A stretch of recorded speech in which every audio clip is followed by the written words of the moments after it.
Donald and Douglas are twins and had arrived from Scotland to help Sir Topham Hatt, but only one engine had been expected.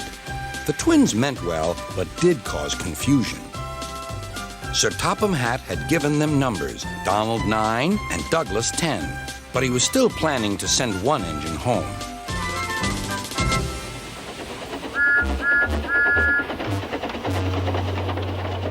There was a brake van in the yard that had taken a dislike to Douglas. Things always went wrong when he had to take it out.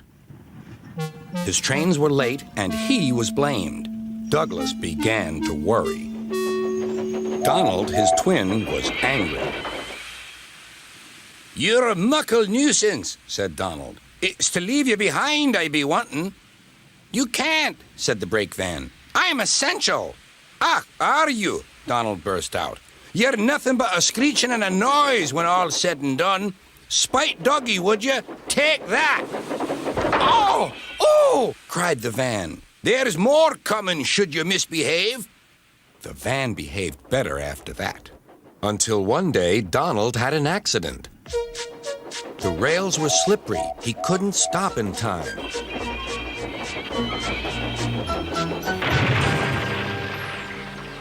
Donald wasn't hurt, but Sir Topham Hatt was most annoyed. "I am disappointed, Donald. I didn't expect such clumsiness from you. I had decided to send Douglas back and keep you." "I'm sorry, sir," said Donald. "I should think so, too. You have upset my arrangements. Now, James will have to help with the goods work while you have your tender mended. James won't like that." Sir Topham Hatt was right. James grumbled dreadfully about extra work.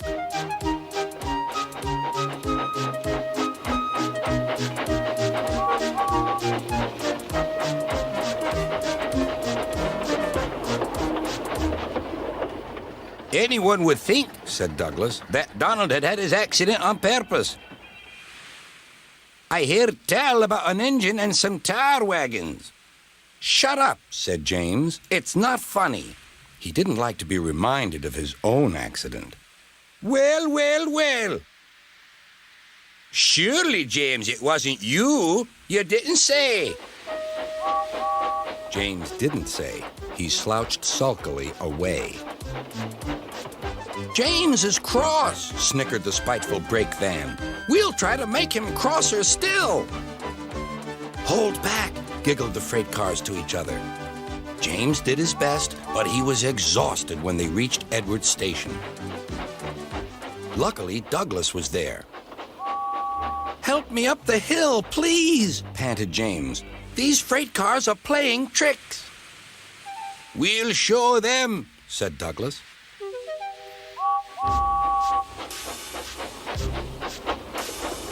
Slowly but surely, the snorting engines forced the freight cars up the hill. But James was losing steam. "I can't do it! I can't do it!" "Leave it to me!" shouted Douglas. The conductor was anxious. "Go steady! The van's breaking!" The van was in pieces. No one had been hurt, and soon Edward came to clear the mess. Sir Topham Hatt was on board. "I might have known it would be Douglas," he said. "Douglas was grand, sir," said Edward.